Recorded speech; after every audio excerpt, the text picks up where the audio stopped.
World Soccer Talk podcast, the only podcast that focuses on watching soccer on TV, online, and apps. In episode 100, we discuss the highs and lows of TNT's Champions League coverage, how money is polluting the sport we love, FIFA is up to some crazy ideas once again, and which cable company is increasing their rates. And we have a bunch of letters from you, the listeners, in our mailbag section. My name is Christopher Harris, aka The Gaffer, and I'm joined by my co-host, Kartik Krishnaiyer. Kartik, 100 episodes since we've changed the format of the show. Now, if you went back from the first podcast we did on as World Soccer Talk, well, it would have been EPL Talk back then in 2006. We're probably we have to be over 1,000 episodes at least. Maybe even 2,000. It's a huge number, but 100 under the new format. And I don't know about you, Kartik. I mean, the old format was good in terms of the Premier League previews and reviews, but I really enjoy this one. Yeah, I do too. And quite honestly, for those of you who might be newer to us, you can go back in our vault and listen to some interviews that are still timely. They're not necessarily time-sensitive interviews that we did between 2006 and 2010 or so, when that was the format of our show. So we've evolved with the times, but we still have a lot of good stuff historically that listeners might want to listen to between 2006 and 2010. And heck, if you want to reminisce about certain week match days and weeks in the Premier League, you can listen to those shows as well. Yeah, the interviews. I really enjoyed doing those. They ran their course in terms of, I mean, there's only so many people you can interview, and the idea that we had was that we would interview just one person once, and that was it, and yeah, we'd go on. But we had John Terry, that Richard Farley did, Paul Scholes, that Kartik, you did, David Villa, that I did. I mean, some and also, of course, commentators, Martin Tyler, Toby Charles. I mean, there's some. The Toby Charles one still stands a test of time, but there's some really, really good interviews for those wanting to go back and listen to thousands of episodes rather than just the last 100. All right, Kartik. So from this past week, there's been a lot of soccer. I don't know about you, but I've watched probably more soccer this past week than in a few weeks. And what for you stood out? Was there one match that was your favorite? Oh boy, there were a lot of good matches. You know, I kind of it got a bad rap, but I kind of did enjoy the Atleti Barcelona match. But I would have to say, if there was a match that stood out for me, it was probably the Lazio Milan match. I thought that was the best played match I watched this week. That was a match that was on ESPN News at an odd time. I think it was about at noon or 12:05, something like that on Sunday. And I ended up watching the whole thing. It was a very, very good match with a depleted Milan team. I thought both goals were quite good, even though the Milan goal took a deflection. Suso played a beautiful ball over the top to set that up. And then on the Lazio side, they were creating a lot of pressure, a lot of chances. Milan with a depleted back line. Zapata eventually made a mistake, which led to the Lazio equalizer. Mark Donaldson and Matteo Benetti as a commentary team now getting more and more comfortable with one another. I think they're both very good.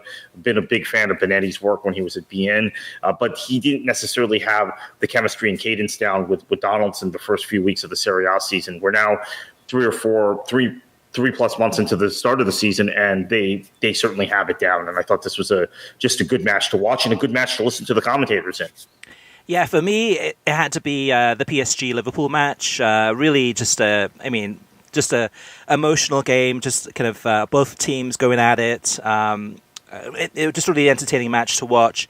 The other one I would say that was a close call to that was, surprisingly, Huddersfield against Wolverhampton Wanderers on Sunday. And this was a match I was thinking going into this that Wolves would run the show. They would control the match, control the tempo, control the possession.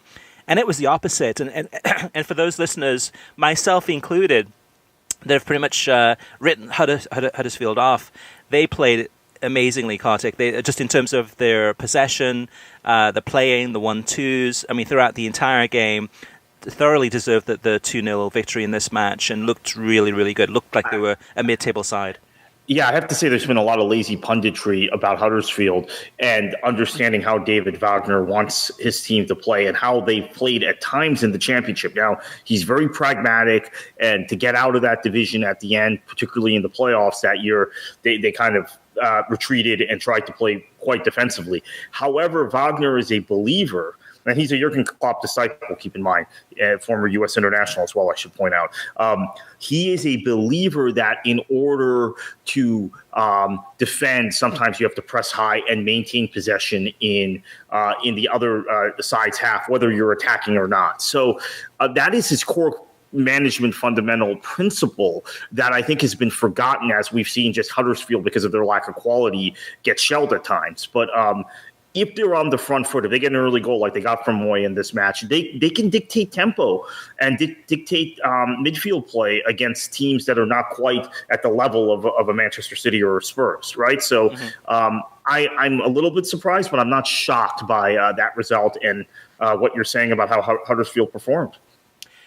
Let's move on to Champions League, Kartik. Another week of Turner and Univision broadcasting this fantastic tournament. This was a week that many soccer fans in the US finally seemed to have enough, almost given up with TNT. Only broadcasting one match on TV during each TV window.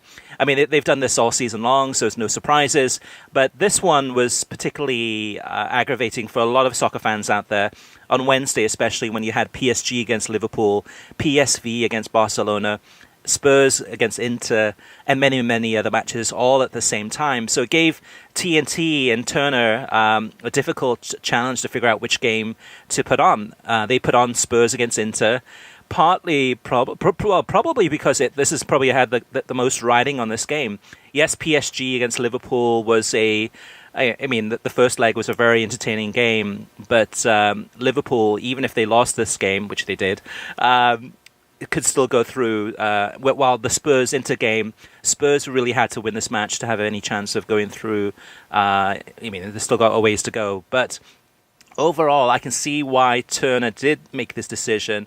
At the same time, I can see why soccer fans in the US were upset. And they're upset because there's less choice available on television. As we know, as most of our listeners know too, and most of the games, well, actually all the games, but the majority games are going to be on Bleacher Report Live, or you can switch to Univision or watch on Univision streaming platform. What was your take, Kartik? Did you sense this week more than others that there was kind of a lot of upset fans on social media? I don't know. I wasn't really on social media during the game, so I'm not really sure. I actually enjoyed Turner's. I didn't see any of Wednesday. Let me preface everything by saying that. Had Bleacher Report Live at my desk watching Liverpool PSG, so I missed all the other excitement. And I realized that game was not on TNT. It was on Univision Deportes, though. And Univision. Or on Unimas, yeah. So I thought Tuesday, the discussion before the early game from noon to 1 was pretty good in the studio. This isn't a shot at Kate Abdo, but maybe Stuart Holden, being a former player, just didn't want to get into any of the nonsense that usually happens in that studio. But I think maybe it had less to do with Abdo's absence and more to do with them all being co-located, right, in one place. Mm-hmm. Tim Howard is making stronger points. Let me just jump in there, Kartik. Kate Abdo I like a lot. I mean, she's a smart woman. She knows the game. She's multilingual. She's a good presenter. But I didn't miss her this week, Kartik. I mean, she was out sick. I didn't at all. And I thought it was tighter. I thought it was tighter having those guys on the set in one studio. It was better overall. So, I mean, that's something for Turner to consider. But then again, I'm sure there's going to be weeks where, it might be Kate's in the studio and Stuart Holden isn't. But yeah, right, I thought it was much better, much tighter, and it flowed better. There was no awkward switches from one studio to the other. And at the end of the day, you got more analysis. You got more analysis, tighter without having to switch. And you lose, like, say, 10 or 20 seconds with kind of the transition. But going back to what you were saying about Tim Howard.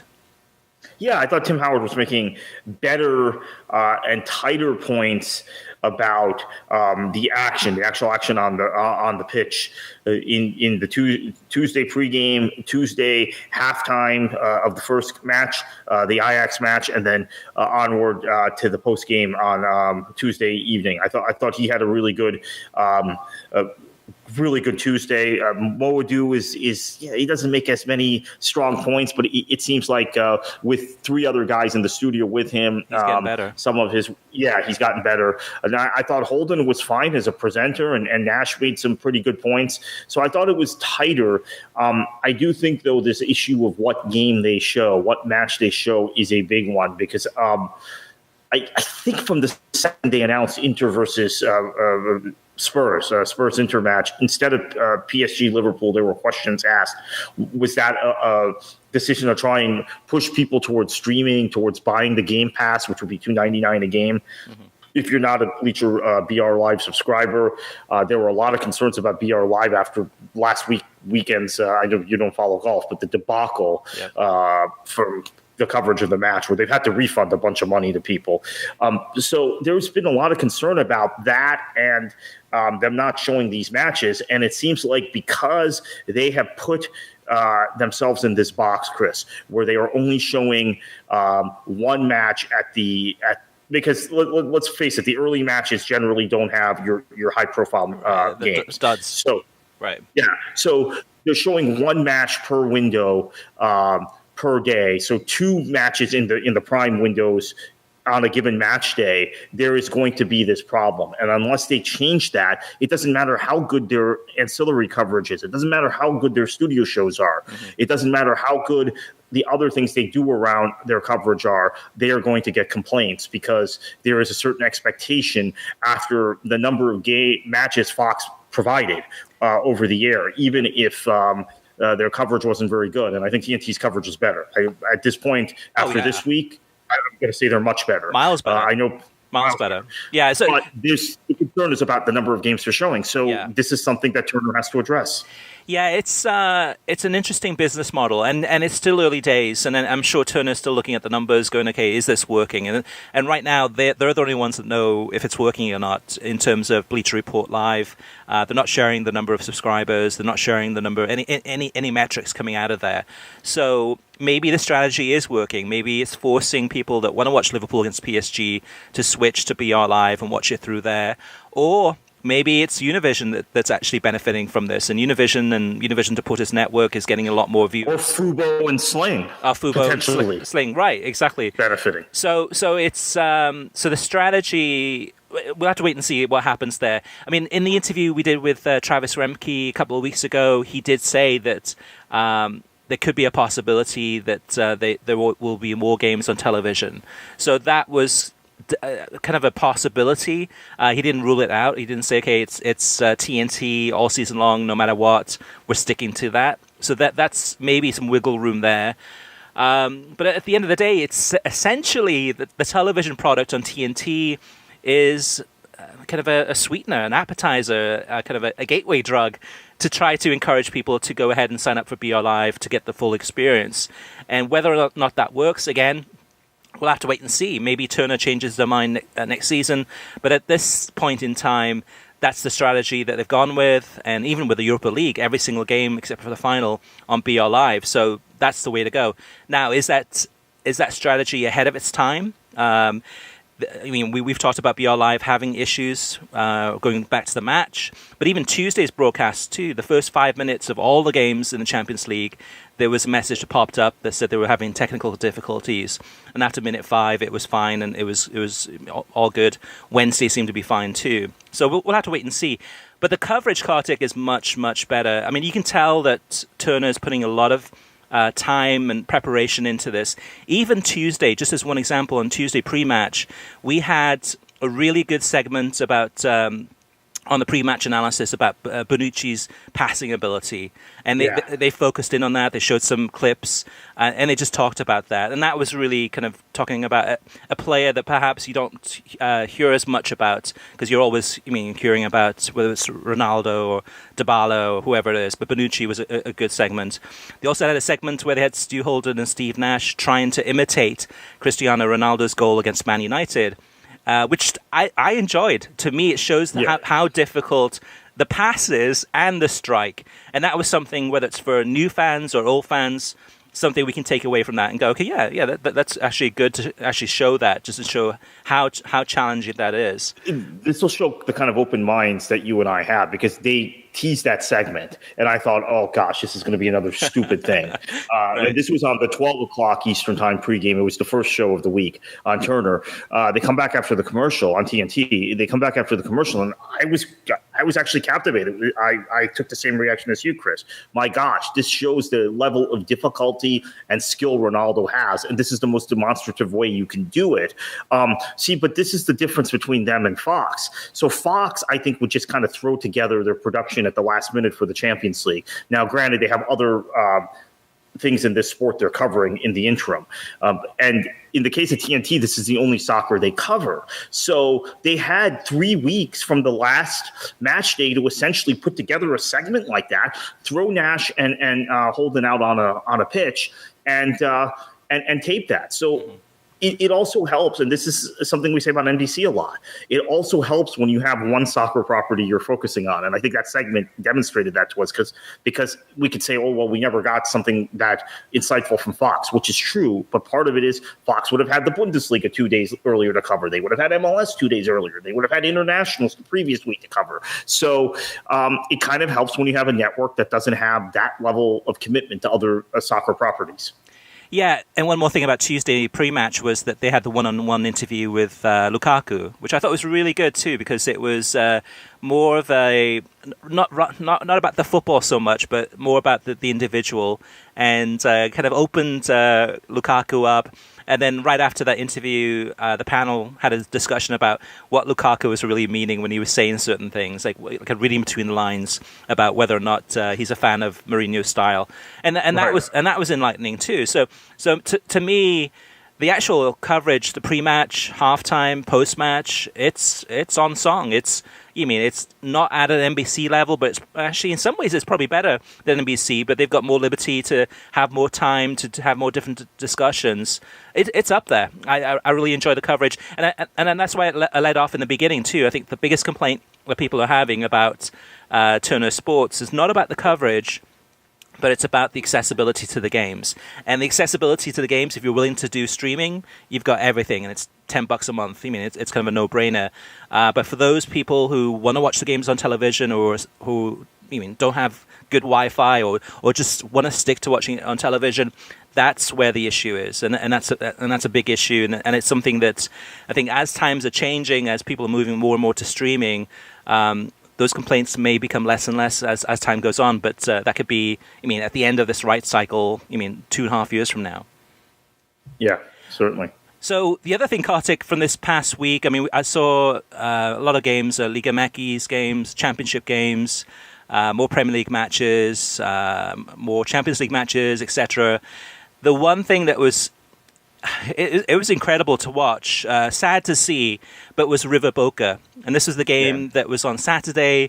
I was traveling back from Orlando, and I knew I would have missed the first half. So I got home, switched on the television, switched on Fox Deportes, getting ready for the second half.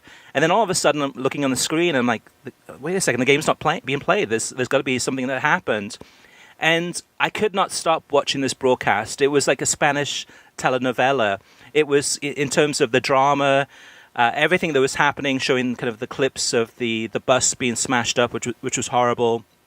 But the reaction kind of in the stadium with the players, feeling the pains and feeling kind of being, whether it was the tear gas or just the shock.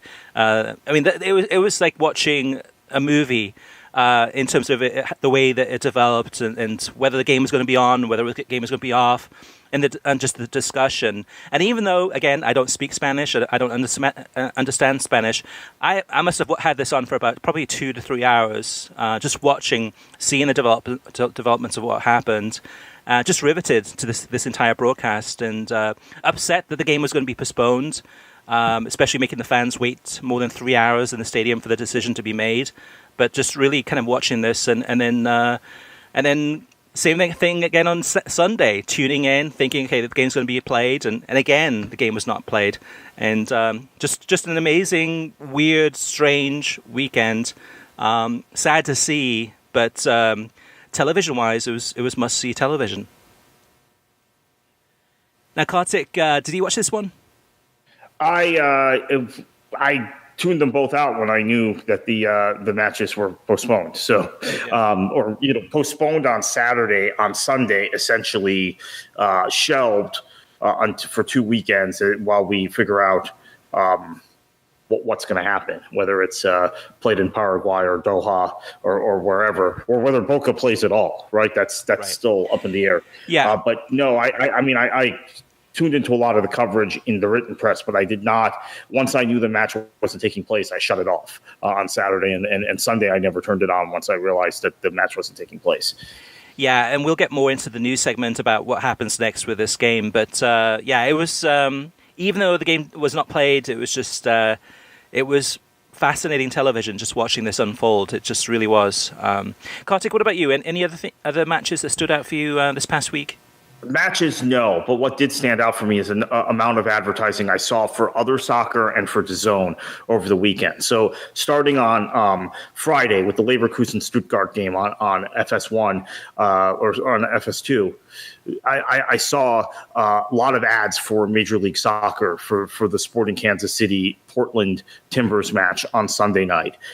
Then you get to the weekend on NBC, and DAZN now is advertising during the matches, and then also even bought a block in one of the matches. I think it was the Spurs Chelsea match, or no, it was the City West Ham match where they were sponsoring the score bug in the corner during NBC's broadcast. DAZN has gotten much more aggressive about their advertising, I've noticed, in the last week in the United States, and they're making moves abroad now. Brazil is another market they're entering.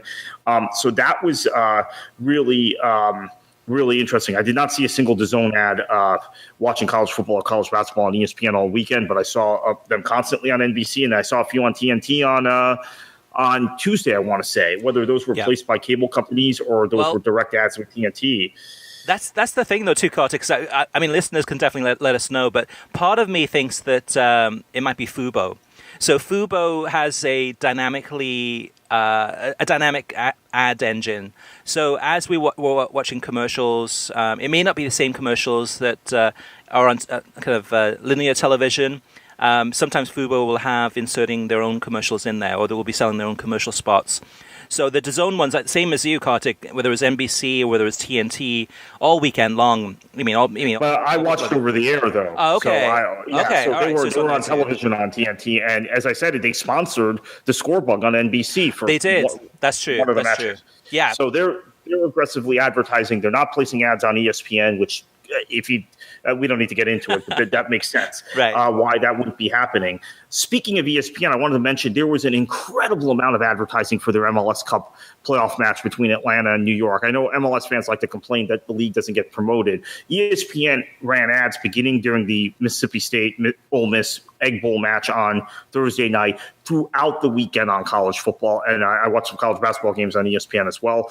Tennessee, Kansas, there was an MLS Cup playoffs ad. So they ran ads aggressively during their college sporting properties for that match. Part of it might be the appeal of Atlanta to college sports fans, Atlanta United.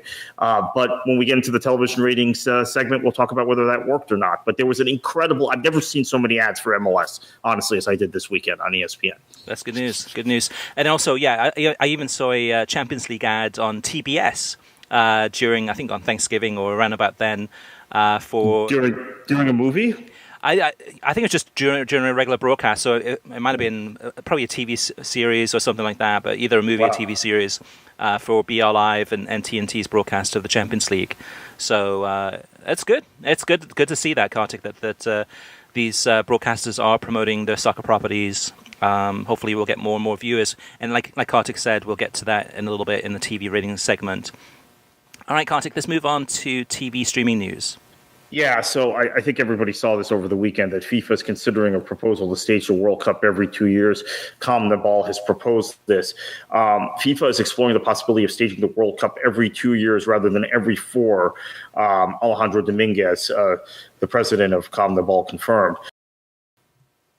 All right, Kartik, let's move on to the next item, and that's talking about the River Plate Boca Juniors Copa Libertadores final second leg, which opened up a whole bunch of different questions because of this game and what happened after it. So, as we talked about in the first segment, the game was postponed due to fan violence and the Boca Juniors bus getting smashed up to pieces and a player getting injured.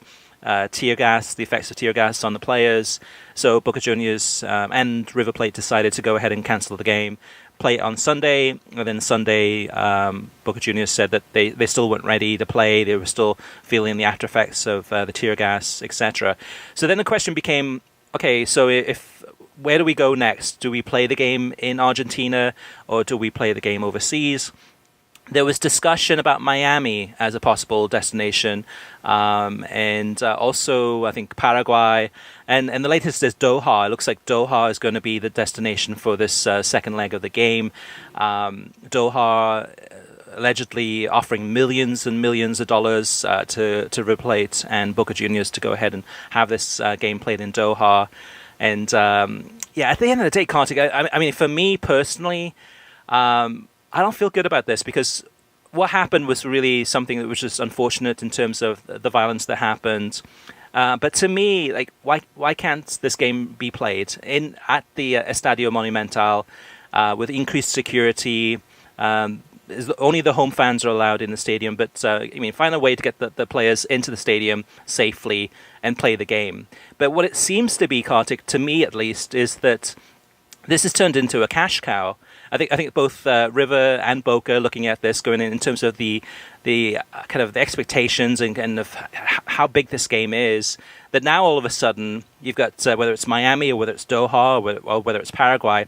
I think even Italy, I think one of the clubs in Italy offered millions and millions of dollars for these teams to go ahead and play the game overseas.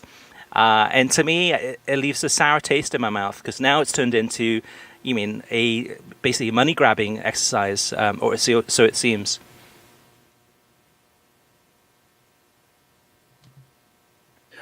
So I think at first on Monday when CONMEBOL announced they were going to move the match out of Buenos Aires, the second leg, we thought, okay, well, I guess there's a reason for it, even though I tend to agree with your sentiments that they should just let things calm down, increase security, and play it. But then by Monday night, I think we realized this was becoming like an absolute bidding war for a one-off match that was going to line the coffers of the Latin American Confederation, the South American Confederation, a confederation which already has been in and out of trouble in the last 5 years, in turmoil in terms of corruption. So. And then to see Doha and Dubai emerge as potential destinations. Now Doha, if they played it in Asunción, if they played it in Paraguay, I think we would probably accept it, even though we're still thinking, okay, maybe it could have been played in Buenos Aires. But this is just another indictment of where football is going in general, along with so many other things happening in the sport at this time.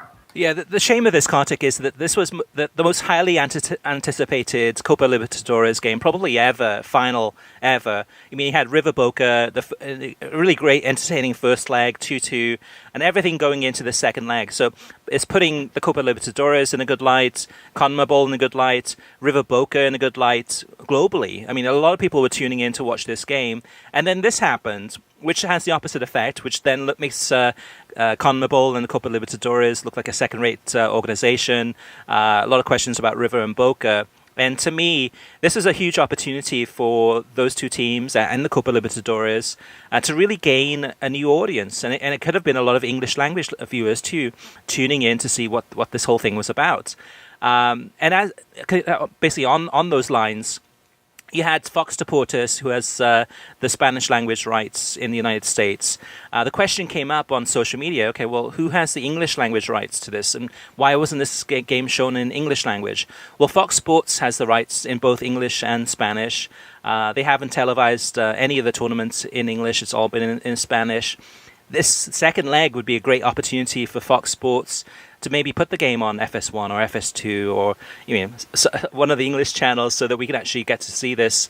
For those who don't have Fox supporters. So that was a question that came up, and hopefully Fox Sports will show it. The other thing I was thinking about too is with DAZN spending so much money on advertising, and also as we reported in last week's episode, rumors about them offering lots of money to the different broadcasters out there.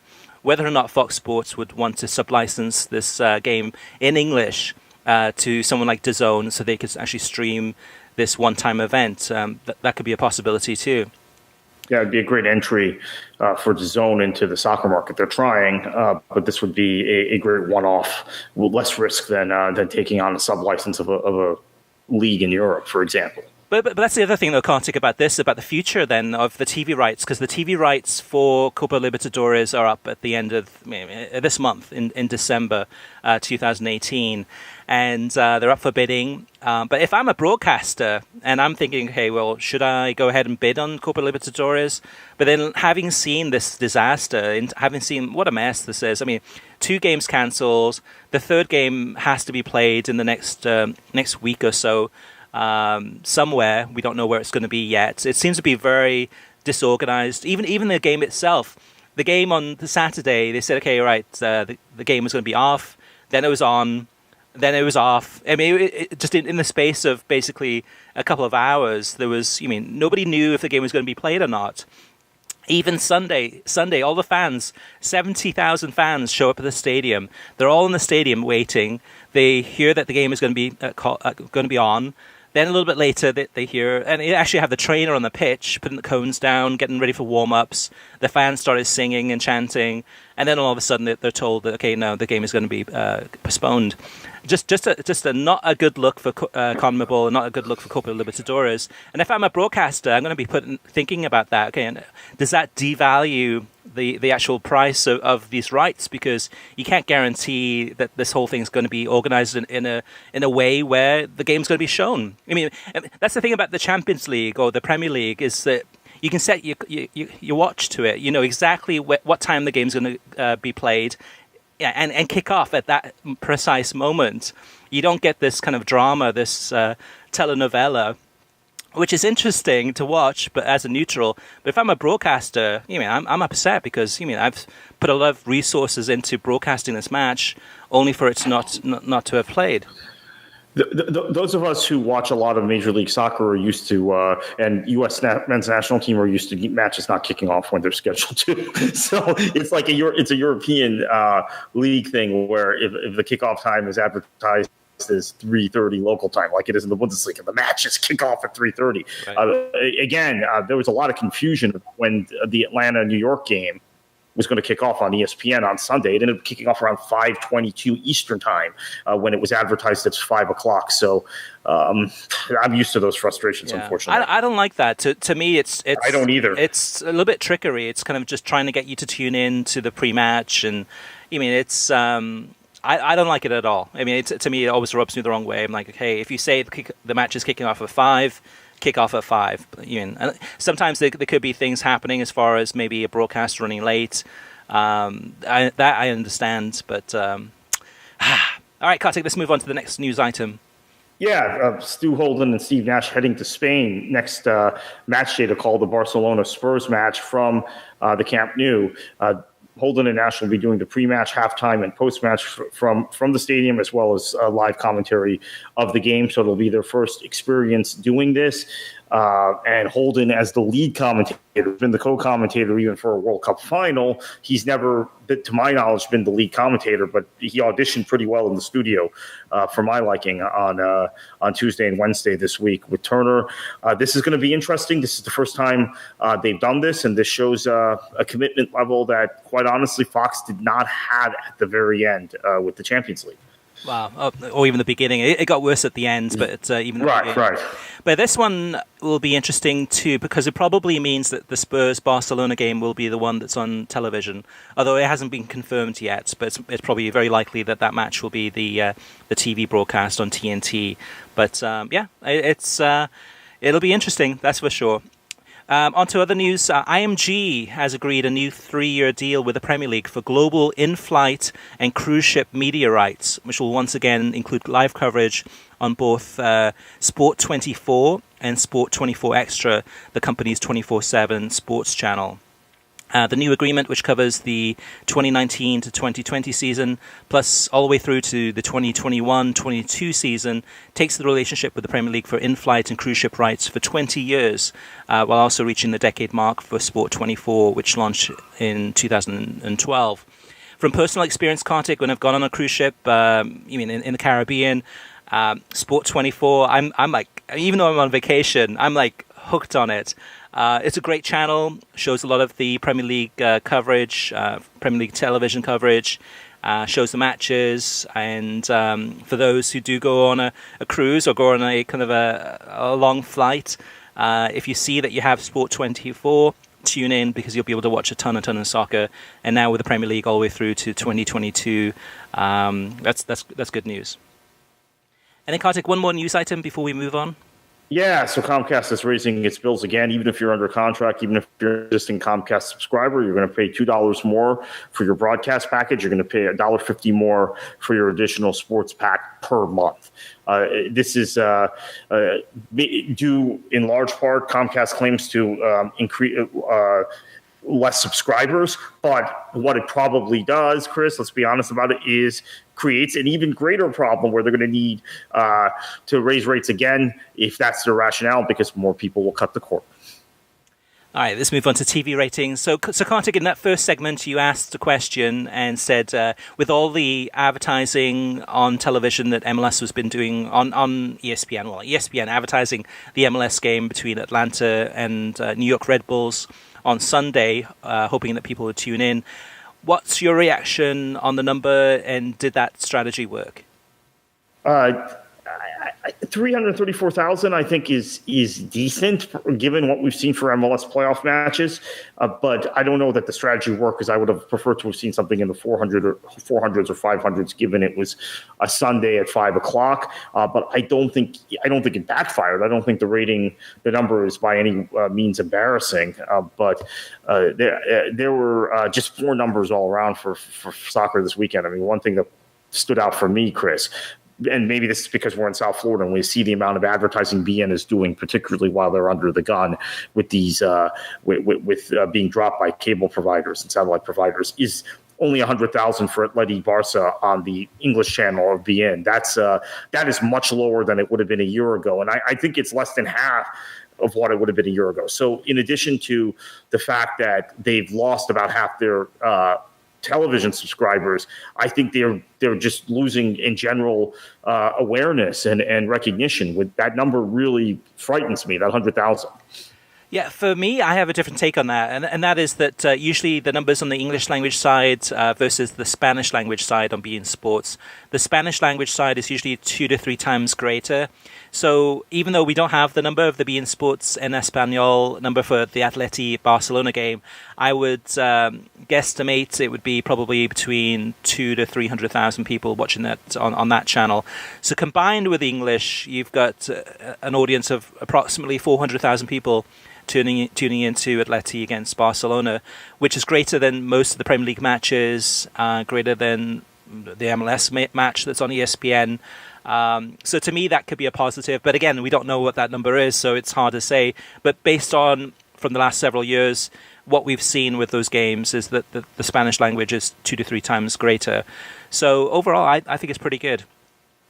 We'll have all the numbers. So from Major League Soccer, the Premier League, La Liga, etc., Liga MX, on the worldsoccertalk.com website in the next 24 hours. So you can see the full list of how your game or how your club or how your league did against the other ones. Moving on to listener mailbag, Kartik, and some of our best content recently has come from you, the listeners. You guys rock. Definitely keep on coming with the feedback. We really appreciate it. And if you can, try to keep them as brief as possible. So don't go into kind of a whole dissertation. The briefer the better, but we definitely value your feedback. The first up is Tom Save the Crew. He says, MLS is hurting the national team same as in years gone by. Just like how the Scottish Premier League hurt the national team, as did the English Premier League. The top teams are bringing in foreign players and concentrating less on bringing in young American talent. In response to Chris saying more weekday games was good for MLS from a business TV standpoint, and this is coming from somebody who watches the majority of games on TV because I can't travel to Colombia every other week. I think it means Columbus every week, maybe. Soccer is a spectator sport, not a TV show. Stop hurting the fans who spend their hard-earned money to go to games. And Kartik, I get his kind of his analysis there too. I mean, he's obviously a Crew fan who likes to go into the games. Probably has a good experience going to those weekend matches. And now all of a sudden, looking at 2019, it looks very likely that it'll be a lot more weeknight matches, which are more difficult to get to. It depends at the end of the day what Major League Soccer wants to be. Does it want to be a TV property? Does it want to be a TV league? Or does it want to be a kind of an attendance, kind of a supporter-based league? And as of today, it's definitely focused on the supporters. The average attendances, even though it's, depending what numbers you look at, are pretty decent. But from the TV perspective, we know that definitely there's a huge opportunity to grow there. And that's why MLS is making these changes, or getting ready to hopefully propose these changes and pass them to make them more into a TV league. But I can understand Tom's point of view in terms of, for the local fan or the fan in that area, it's definitely going to hurt them. Now, next up is Ritik, and he says, hey guys, I started listening to the podcast a few months ago and I love it. I'm glad that Kartik asked the La Liga executive if they would consider bringing in matches involving teams other than the two super clubs, Barcelona and Real Madrid, to the States. Even though I watch English football every week, I have a soft spot for Valencia, even though I can't watch them through beIN Sports. Having a Sevilla Real Betis or Valencia Villarreal derby would be great to those like myself who appreciate competitive clubs that are not the same old Barca and Madrid that everyone else knows and follows. I also hope that Fox or ESPN will carry the next TV rights so we can finally see over-the-air La Liga games. Thanks so much. What's your thoughts on that, Kartik? Yeah, it would be great if there were somebody else other than Real Madrid and Barcelona brought to the States if they do these games. Again, going back to the first comment by Tom Save the Crew, I still believe football is a spectator sport, and I have a fundamental disagreement with moving matches out of home grounds to some other location because some fan base that's not really connected to those clubs. They might think they are, but they're not really connected to those clubs in a way that a hardcore local supporter would be, wants to spend more money to see matches. But if we are going to go down that road, which it appears we are, then I would like to see clubs like Valencia, which I think would have an appeal to the American audience because of their supporters culture. Valencia's supporters culture is much more robust than Real Madrid or Barcelona, from my perspective. That people can disagree with me on that, but I think Valencia is a really cool club. But to expose those sorts of clubs to the American market would be neat if we're going to go down that road. Yeah, I think part of it, though, to Kartik, is what does it mean to have a local club? So, for example, in South Florida, in the Miami area, to me, I mean, there's no Major League Soccer team yet in business. There will be one probably in the next year to 2 years. But I'm looking at Real Madrid, and I'm looking at Real Madrid. Real Madrid has more of a connection with Miami than any Major League Soccer club has. So in the past, say, 5 years, Real Madrid's probably been here 4 times. Have played several friendlies, ICC games, etc. So if you're a Real Madrid fan, you have more of a connection to that club as your local club, in quotation marks, because they've been there. You've seen them. How many Major League Soccer teams have played in Miami in the past 4 or 5 years, whether friendlies or games or pickup games? Yeah, but again, I mean, this is part of the elitism of some fans. It has to be a first division club. Now, I know we don't have Pro Rel in the United States, but there is a local club everywhere in the United States you can go and go to matches for. Every single place. Name a place, I'll find you a club. Now, they're not MLS clubs, so maybe they don't meet your standard, which means you kind of want. And this is the thing also. I mean, people rave about the Premier League, but by and large, they support the top 5 or 6 clubs in that league. I mean, you don't see many Swansea supporters like you or Huddersfield supporters running around. So I think people want to have their cake and eat it too when they make this argument about, oh, well, we want to see the best and we want an MLS club. Well, you have local football. You have local football even in places like Boise and Topeka and Wichita. But go support your local club. But Kartik, what if you live in Boston and you look at your local club and you go, this club's a mess. New England Revolutions. There's been no investment in this. They play at an NFL stadium. The team is pretty bad. There's very little. The fan base is not its existence. But what do you say to people in Boston? Do you go support your team even if they suck? And you have no choice. That's the only club that you have to support. No, there are other clubs in Boston. There's clubs in Fall River. There are clubs in Providence. There are football clubs everywhere. It's like in the UK, someone saying, hey, you can't support Huddersfield. You have to support Leeds because it's only 20 miles away and it's a bigger club. Yeah, but who would you support in Boston if you don't support the Revolution? Yeah, you can support Boston City, which is an NPSL club that has actually gone to Brazil and played matches in Brazil and has brought in some interesting players. You have that option, and there are other local clubs in that market as well. Yeah. There are local clubs everywhere in this country, and it's the same thing as in the UK. It would be like saying, well, if you're in Manchester, Greater Manchester, you can't be a Bolton fan, or you can't be an Oldham Athletic fan, you can't be a Bury fan. You have to support Manchester United or Manchester City because that's the top level. Fans in Europe do not have that mentality. Part of the problem is the American fan being exposed, I think, to sport, not just football, but sports in general as a TV property, and saying, "Well, I have to support the best." So that's I think that's part of the mentality. That's the problem. I don't think it's that though, Kartik. To me, it's what you're attracted to, and it's not necessarily the best. So I think in last week's podcast, there was somebody that mentioned that they're a Grimsby Town supporter, and for whatever reason, that person has a connection to Grimsby, even though he or she lives in the United States, and there might be something about the history of the club. There's an affinity to that club, or whatever. We've got Portsmouth fans in Georgia. We've got, all sorts of fans of different clubs for different reasons. And to me, at the end of the day, if you have a local club, great, but it doesn't mean that that club has to earn the right for a fan to feel connected to that club. And in Miami, just as one example, because we live in this area, is that we've had no Major League Soccer teams here. None of these teams come into the area to practice or play games or to try to attract an audience. And yes, there are local clubs in kind of lower division soccer here. But that doesn't mean that fans would have to gravitate to those teams, and that's the only teams that they can support. And to me, Real Madrid has done the miles, and just as one example, maybe that's probably a bad example because they're a big club, but they've done the miles. They've come to this area trying to attract fans, and I'm sure they've attracted a ton of fans that weren't into them before.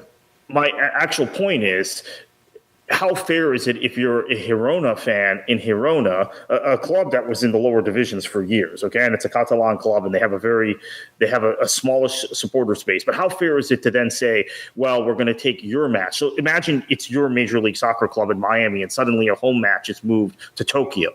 Because that sort of thing actually has been happening in college football, where team matches are moved to Dublin or to other places. And I guess it's now happening in the NFL with London.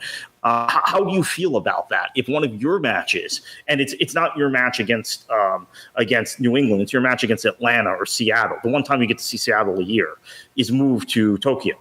How do you feel about that? Yeah, but in the Girona example, the club's getting millions of dollars for this game that they can take and reinvest that in new players, new facilities. I get all that.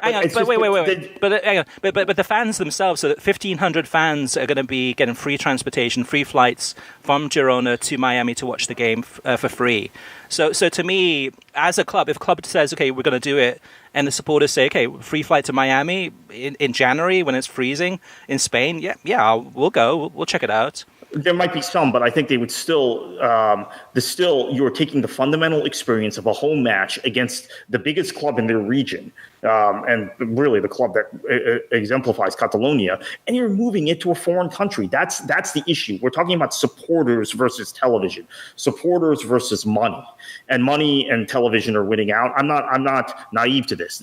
These sorts of matches are going to happen, and we're probably going to have a World Cup or some sort of international event every 2 years, to go back to that news item. But I don't think it's good for the fundamental spirit of the sport. And I'm sorry, people in the United States, these clubs are not your clubs. They belong to the communities they're from. You can support them, but they're not your clubs. Yeah, I disagree there too, Kartik. Because I don't think that in the old days, yeah, definitely.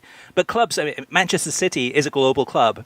Yes, they have roots in Manchester City. They have the history in Manchester.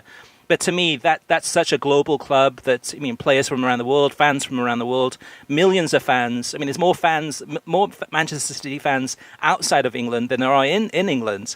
And to me, it's a global club. It's yes, they play their games in Manchester. And they have the history in Manchester, and they've invested in Manchester.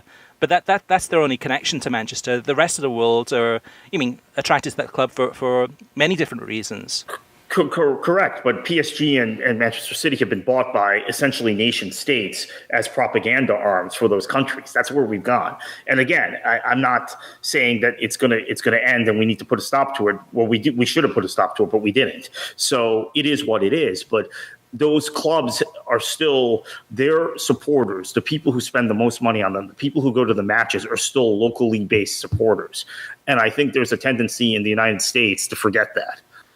All right, well, congratulations to Rittik for opening up a can of worms here. But it's good, though, too. And like I said before, too, in terms of some of our best content recently have come from you, the listeners, to go ahead and kind of share your viewpoints, and we get to express ours, too. So let's move on to just two more items from the listeners. First up is Anthony Bello. He says, "Hi, guys. I have a couple of topics I want to bring up. First, the MLS Playoff. I believe going to one match instead of two legs is a lot better for the league. One-offs provide more drama, and they would prevent a situation where one team wins the first leg big time, and then the second leg is going to get bad ratings. Also, I know this has nothing to do with soccer, but did you see all of the problems that Bleacher Report had with the Tiger Woods-Phil Mickelson match, golf match? Between the problems with this and the problems with the Champions League, I was wondering what you guys thought about Bleacher Report and the problems with streaming, or are we still at the point where big events on streaming only are going to jam up systems?" And to me, Kartik, on this one, we've experienced this, I think, through every streaming platform, whether it's Sling TV, Fubo, Fox Soccer TV, Fox Soccer Match Pass. I think they've all had an issue where they've had some big event and it crashes. So yeah. that's not new. I think that's and ESPN Plus is probably one of the few that have not had any of these issues. But it's one of those things that it happens. It's learning curves. So that's a shame. Hopefully it won't happen again. But yeah, so that's my take on it. Hopefully, again, when they have some big event like this, they'll be better prepared and mistakes like this won't happen again. Yeah, the thing that we learned with the Fubo crash during, I think it was Copa America in 2016, and then Sling had something similar happen, and NBC Sports Gold, the first time they had a Spurs match or a United match, it was the first time they had a big club on Gold, is that you never were quite prepared for the eventuality of having a high volume of users. So I guess Bleacher Report, they had spent months preparing for this match, selling it, but maybe they just didn't have the bandwidth. Now, there were problems with the pay-per-view broadcast as well that was shown over the air on television. I don't know if that was related to the same thing. I guess it was. Yeah. But that's unfortunate. Really quickly, Anthony, on the single leg versus two legs, I'm torn on this because I like the two-leg ties, but the thing that's happened in MLS is more often than not, because of the parity in the league, largely enforced parity by league rules, you are seeing the team that gets the first leg win the tie. And that's the team which had less points in the regular season. You're seeing that more often than you should in the league. And what we had, not this season, because I think the matches were pretty poor. The play-in round, if you want to call it that, the 3 versus 6 and the 4 versus 5s. But what we've had in past years is those matches have tended to be more dramatic and more exciting because they're one-off matches, and they're at the venue of the team that did have the better regular season record. So I I'm going to wait and see if this works. I don't know that it's going to work, but based on some of our experiences, it probably will be an improvement. All right, Matt says that this is the last comment, and he says this is in regards to last week's discussion that I think, Kartik, you and I had an argument about MLS and the Premier League and kind of the playing levels. But Matt says, wow, just listening to the most recent pod, Kartik was pretty much intolerable at the beginning. Many of the best or better Premier League players are actually English. The problem is that the best MLS players aren't American. His lack of correlation was just baffling.